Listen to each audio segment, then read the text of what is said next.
Hey, this is Steve from Quantum Magnetics again.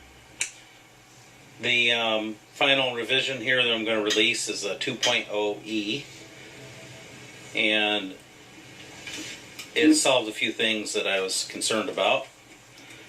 This initial release, the timing of the wheel is done in this disc.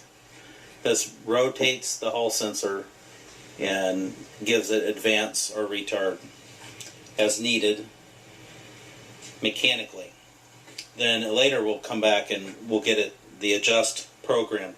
Right now the only programmed buttons on here, the on time for adjusting the pulse coil on time, select puts it in a run mode as well as the set mode, and enter and up and down do not do anything.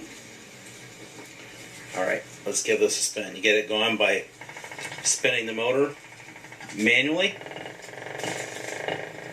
and I adjusted the millisecond on time.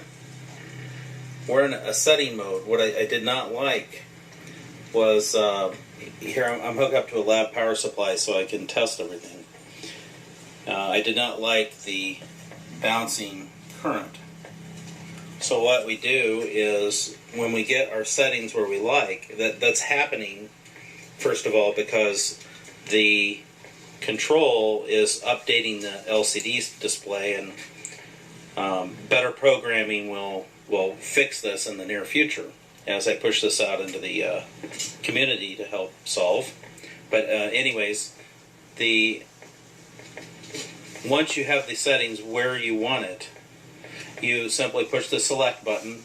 That'll put it in a run mode, and the LED changes from a set to there. I wanted that indication.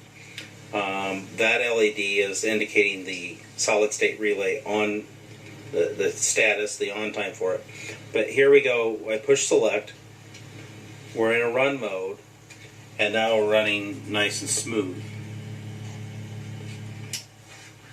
Now this device is running more like Mike wants it to. So again, thanks for watching. I think you guys will appreciate and enjoy this product, and hopefully it'll advance a little bit of research going on out there.